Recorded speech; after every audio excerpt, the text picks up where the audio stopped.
Subhanallah, Ramadan's flying by already. May Allah subhanahu wa ta'ala make it easy for all of us and accept all of our deeds. One of the things, last time we were here, we were talking about justice. We're talking about what makes Islam special, especially in the context of what we see around us today. Last week we were talking about justice and how Islam is unique in that it calls for justice for everybody, not just for your group, not just for your tribe, not just for your nation. It calls for justice for everybody, whether it's for us as Muslims or against us. Today, one thing that I wanted to focus on, and this will be relevant especially if you're doing about a juz a day. You will be coming within the next few days across Surah Yusuf, Surah Ra'd, and Surah Ibrahim. And one of the lessons that is told in Surah Yusuf, and one of the fundamental teachings of Islam, is that believing in an afterlife, believing in a creator, believing in accountability gives you purpose. It gives you purpose for anything that you could experience in your life.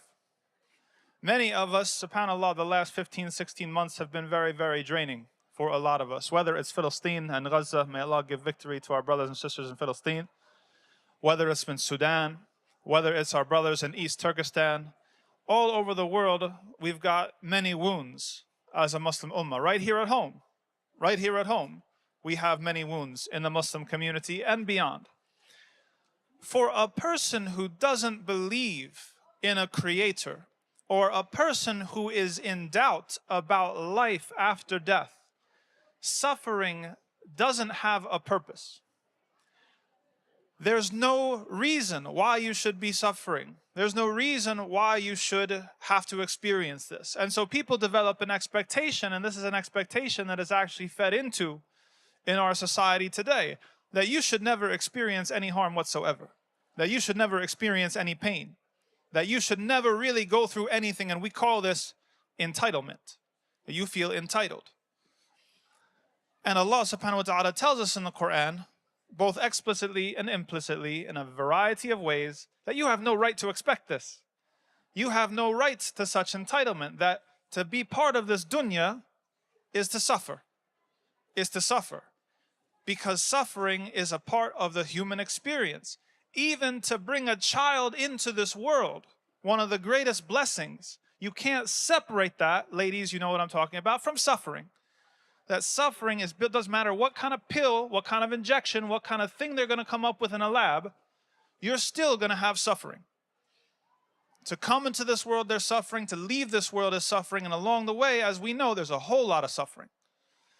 Now, if you think that we just came from nothing, or we evolved from apes, or that we're just an accident, just a mutation, then there's no reason why any of this suffering should have any purpose, and life, quite frankly, is very depressing. You look around the world and you see everything that's going on and you say, why? When is it going to be over? This doesn't seem fair. It seems like the universe is cruel. It seems like the universe runs on chaos. But if you understand that you're here for a purpose, and that your existence was an intentional act by a creator who loves you, that you didn't have to exist, but Allah subhanahu wa ta'ala decided and chose for you specifically, could have been someone else that doesn't exist, chose for you specifically to come into existence. That's an act of love. And that means that you're here for a reason, a very good reason. And whatever you have to do and whatever Allah wants you to do in this life of yours that He's given to you, no matter how long or short it is, that means nobody else could have done that job. Allah made you custom built for the purpose. And so when you go into Surah Yusuf and you see all the stuff that he went through, jealousy, how many of us have been victims of jealousy? Plotting, his own brothers, yes, family drama. Yusuf wasn't safe from it, neither are you or me. Throwing him down the well. Picked up and sold into slavery, tempted through seduction, wrongfully imprisoned, rotting away in jail for years.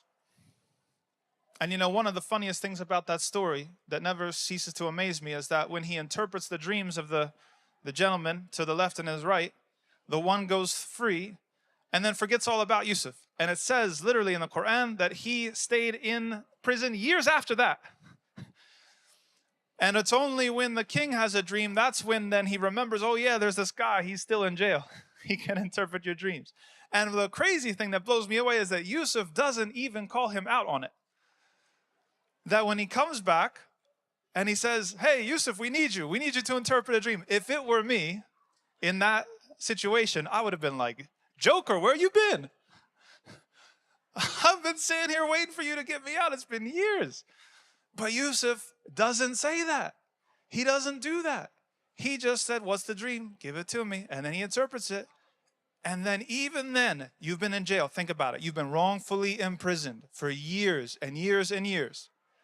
And then the king says to you, okay, you can go free. He says, no, not until you exonerate me. Because I'm here, I shouldn't be here. Ask the women about those who cut their hands. He doesn't want to get out just on a federal pardon or one of these things that the president does, right? He wants to have his name cleared. Who has the patience for that? Because Yusuf alayhi salam understood that that was what he was built for. That was the job that Allah put him there to serve and to fulfill. And that the suffering, whatever he endured, it had to be that way so that he could get to the status that Allah subhanahu wa ta'ala wanted for him. It's like you're here and Allah wants you here, but you're not going to go from here to there without paying a price. And that price often is in the form of pain or suffering, trials, tribulation. And so when Yusuf alayhi salam gets to it at the very end of the story, and he comes out and he's on top and he's the wazir, he's the person who's in charge of the granaries, and his dream comes true, and he sees his parents and he sees his brothers, they've all repented and they've sought his forgiveness, and he's able to forgive them. He's able to muster that grace because he understood that all of this was for a purpose. All of it had to happen. And that if the glory of Allah subhanahu wa ta'ala is going to be manifested and demonstrated in this life, then there's going to be suffering along the way. And there's reasons for that. One of the reasons, there's multiple reasons. One of them is because Allah subhanahu wa ta'ala shows you who is who in those times. When suffering happens, Allah shows you who is who. Everybody who smiled in your face and told you they were your friend and told you they were down with you, right? You get to see whether that was for real or not. And even the people that maybe they didn't go out of their way to be nice to you, maybe you see that they're the people that come through for you. Allah subhanahu wa ta'ala makes what is hidden manifest through trials and tribulations, and only the believer understands the value of suffering. So we'll conclude that this entire society is afraid. It's afraid of pain.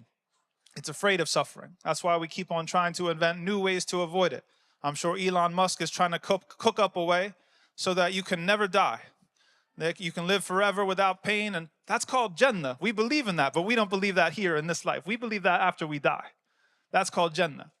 As for this life, we understand that we are prepared for what Allah subhanahu wa ta'ala has decreed for us. We're ready and we accept it. And we understand that part of it is going to be suffering and part of it is going to be pain.